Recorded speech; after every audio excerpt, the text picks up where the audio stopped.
சிவன் என்னும் சொல்லிற்கு மங்களமானவர் என பொருள். அதாவது கேட்கும் வரங்களை கொடுக்கிறவர், ஐஸ்வர்யத்தை கொடுப்பவர். ஆதலால் ஈஸ்வரன் எனப்படுகிறார். மகா சிவராத்திரி ஒவ்வொரு ஆண்டும் மாசி மாதத்தில் வரும் கிருஷ்ணபட்ச தேய்பிரை சதுர்தசி திதியில் இரவில் கொண்டாடப்படுகிறது. அத்தகைய சிறப்புமிக்க மகா சிவராத்திரி விரத உருவாக்க தொடர்பில் பல கதைகள் உள்ளன. அமிர்தம் வேண்டி தேவரும் அசுரரும் பார்க்கடலை கடைந்தனர். அதிலிருந்து கற்பக மரம், ஐராவதம், லக்ஷ்மி தேவி, கௌஸ்துபம் முதலானோர் தோன்றினர். இன்னும் கடைந்தால்தான் அமிர்தம் கிடைக்கும் என கடைந்தனர். ஆனால் எதிர்பார்த்ததற்கு மாறாக ஆழகால விஷம் தோன்றியது. அது மிக கொடியது என தெரியும். அதை கண்டவுடன் ஓட்டம் பிடித்தனர் தேவரும் அசுரரும். உலகமே சுழன்றது. எங்கும் ஒரே இருள். ரிஷிகளும் சித்தர்களும் ஏனையோரும் என்ன செய்வது என அறியாது திகைத்து நின்றனர். உறங்காது உறங்கும் பாவனையில் உலகம் காக்கும் உத்தமனும் ஒன்றும் அறியாது நின்றார். ஆனால் எங்கிருந்தோ அச்சம் வேண்டாம், இதோ வந்தேன் என்ற குரல் கேட்டது. அடுத்த கணம் ஆழகால விஷத்தை சட்டென விழுங்கி நீலகண்டன் என்ற பெயருடன் விளங்கினார் மகாதேவன். அந்த முழுமுதற் கடவுளை வாழ்த்தி வழிபட்டனர் தேவரும் அசுரரும். ஆண்டுதோறும் மகா சிவராத்திரி என்று உபவாசம் இருந்து வழிபடுவதன் நோக்கமும் அதுவே. இதேபோல் அருவுருவ திருமேனி கொண்ட சிவபகவான் ஜோதி பிளம்பாக தோன்றி நன்னாளும் இதுவே. அதாவது பிரம்மாவும் விஷ்ணுவும் தங்களில் யார் பெரியவர் என விவாதம் நடத்தி போட்டியும் போட்டனர். இடையில் சிவபெருமான் தோன்றி, உங்களில் யார் எனது அடியையும் முடியையும் கண்டறிகிறீர்களோ அவரே பெரியவர் என உரைத்தார். பன்றியாக விஷ்ணுவும் அன்னப்பறவையாக பிரம்மாவும் மாறி அடியையும் முடியையும் தேடினர். ஆயினும் சிவபெருமானின் அடியையும் காண முடியாமல் முடியையும் தொட முடியாமல் தவித்து பிரமித்தார்கள். ஆனால் பிரம்மா தாளம்பூவை சாட்சி சொல்ல வைத்து சிவபெருமானிடம் தான் தங்களது முடியை கண்டதாக சொன்னார். பிரம்மா உரைத்தது பொய் என்று அறிந்த சிவபெருமான், உனக்கு பூமியில் கோயில்களும் பூஜைகளும் கிடையாது என்று பிரம்மாவை சபித்தார். அதேபோல் பொய்யிற்கு உடந்தையாக இருந்த தாளம்பூவை இனி என் பூஜைக்கு நீ வரமாட்டாய் என சாபமளித்தார். அப்போது நெருப்பு பிளம்பாக அக்னி மலையாக விஸ்வரூபம் எடுத்து தரிசனம் தந்தார் சிவபெருமான். அதுவே மகா சிவராத்திரி என்றும் கூறப்படுகிறது. அதே போல பிரளயத்தின் போது உலகம் நீரில் மூழ்கப் போகின்ற ஒரு பெரும் அழிவை முன்பே அறிந்திருந்த பார்வதி தேவி மக்களை காப்பாற்ற வேண்டுமென்று சிவபெருமானிடம் வேண்டினார்.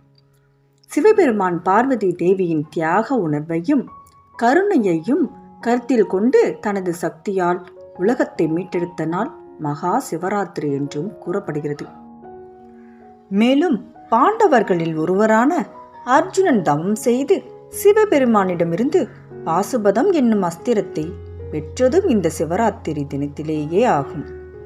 மார்க்கேண்டனுக்காக யமதர்மனையே சிவபெருமான் சம்காரம் செய்த நாள் மகா சிவராத்திரி. பகீரதன் ஒற்றை காலில் கடுந்தவம் புரிந்து கங்கையையே பூமிக்கு கொண்டு வந்ததும் இந்த சிவராத்திரி தினத்தில்தான். கண்ணப்ப நாயனார் குருதி வடியும் லிங்க வடிவத்தில் இருந்த ஈசனின் கண்மீது தன் கண்களை பொருத்தி முக்தி அடைந்ததும் மகா சிவராத்திரி நாளில்தான். பிரம்மாவுக்கும் விஷ்ணுவுக்கும் லிங்க ரூபமாக சிவபெருமான் அருள் வழங்கிய நாள் இந்த சிவராத்திரி. இப்படி இன்னும் பல சிறப்புகளை சொல்லிக்கொண்டே போகலாம். சிவராத்திரி பல சிறப்புகளை கொண்டது என்பதனால் அன்றைய தினம் விரதம் இருந்து கண்விழித்து ஈசனை வழிபட்டால் பல நன்மைகளை பெறலாம். மகா சிவராத்திரி அன்று விரதம் இருந்தால் 3 பிறவியில் செய்த பாவங்கள் முழுவதும் நீங்கும் என்பது ஐதீகம். மனக்கவலைகள், உடல் மற்றும் மன ரீதியான நோய்கள், வறுமை நிலை ஆகியவை நீங்கி வாழ்வில் எல்லா நிலைகளிலும் மேன்மை பெறுவதற்கு மகா சிவராத்திரி விரதம் இருந்தால் போதும். இந்த நாளில் ஈசனை யாகம் செய்து வேதம் ஓதித்தான் வழிபட வேண்டும் என்ற அவசியம் இல்லை. அவனை ஒரு நொடி நினைத்தாலே போதும். அத்தனை மகத்துவம் கொண்டது இந்த நாள். இதன் சிறப்பை உணர்த்தும் சில கதைகளை இங்கு பகிர்கின்றேன். குறுங்கொன்றி வில்வ மரத்தின் மீதமர்ந்து இரவு முழுவதும் இலைகளை கீழே போட்டுக்கொண்டே இருந்தது. இலைகள் விழுந்த இடத்தில் இறைவனின் லிங்க திருமேனி எழுந்தருளிய அன்றைய இரவே மகா சிவராத்திரி என்றும் விடியும் வேளையில் அறியாமல் செய்த வில்வ அர்ச்சனைக்கு இறைவன் குரங்கை மறுபிறவியில் சக்கரவர்த்தியாக பிறக்க அருள் செய்தார். அவ்வாறு சக்கரவர்த்தியாய் பிறந்தவரே முசுகுந்த சக்கரவர்த்தி. தனக்கு வாய்த்த வரத்தை அறிந்ததும் முசுகுந்தர் வேண்டிக் கொண்டது என்ன தெரியுமா? அறியாமல் சிவ பூஜை செய்த குரங்குக்கே இறைவன் இவ்வளவு பெரிய பதவியை அருளியிருக்கிறார் என்றால் அறிந்தே சிவ பூஜை செய்தால் கிடைக்கும் பலன்கள் எவ்வளவு இருக்கும் என்று இந்த உலகம் அறிந்து கொள்ள சக்கரவர்த்தியாய் பிறந்தாலும் தன்முகம் மாறக்கூடாது என்று வேண்டிக் கொண்டார். அதனால்தான் நன்மைகளை அறியாமல் செய்தால் கூட நன்மையே உண்டாகும் என்கின்றனர் பெரியோர்கள். இதே போல இன்னொரு கதை. வேடன் ஒருவன் வேட்டையாடச் சென்றான். இரவு ஆரம்பிக்கும் நேரத்தில் ஒரு புலியை கண்டான். அவனை பார்த்ததும் புலி துரத்தியது. புலிக்கு பயந்த வேடன் கிடுகிடுவென ஒரு வில்வ மரத்தில் ஏறிக்கொண்டான். கீழே புலி காத்து கொண்டிருந்தது. வேடனுக்கு தூக்கம் கண்ணை சுழற்றியது. கிளையில் படுத்து தூங்கலாம் என்றால் தூக்கத்தில் கீழே விழுந்து புலிக்கு இரையாகி விடுவோமோ என்ற பயம் அவனுக்கு. எனவே தூக்கம் வராதிருக்க மரத்தின் இலைகளை ஒவ்வொன்றாக பறித்து கீழே போட்டு கொண்டிருந்தான். அந்த மரத்தின் அடியில் ஒரு சிவலிங்கம் இருந்தது.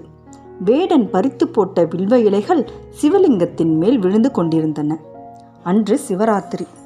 வேடன் அந்த ராத்திரி முழுவதும் தூங்காமல் உணவு எதுவும் சாப்பிடாமல் வில்வ இலைகளை பறித்து சிவலிங்கத்தின் மீது போட்ட ஒரு செயல் சிவனுக்கு அர்ச்சனையாக சிவனை போய் சேர்ந்தது. தன்னை அறியாமல் சிவராத்திரி விரதம் இருந்த வேடனின் முன்னால் சிவபெருமான் காட்சியளித்தார். வேடனின் செயலை பாராட்டி மோட்ச பதவி அருளினார். இவையெல்லாம் நமக்கு தெரிவிக்கும் செய்திகள் இரண்டே தான். ஒன்று, இரவெல்லாம் விழித்திருப்பது. இரண்டாவது, இறைவனை வழிபடுவது. எளிதில் நம் அனைவரும் சொல்லக்கூடிய மந்திரம் சிவமந்திரம். சிவமந்திரத்தை தவறாமல் உச்சரித்து சகல செல்வங்களையும் இந்த சிவராத்திரி விரத நன்னாளில் நாமும் பெறுவோம். கற்றுனை பூட்டியோர் கடலிற் பாய்ச்சினும் நற்றுணையாவது நமச்சிவாயவே. ஓம் நமச்சிவாய. இந்த கதை உங்களுக்கு பிடிச்சிருந்தா மறக்காம லைக் பண்ணுங்க, ஷேர் பண்ணுங்க, சப்ஸ்கிரைப் பண்ணுங்க.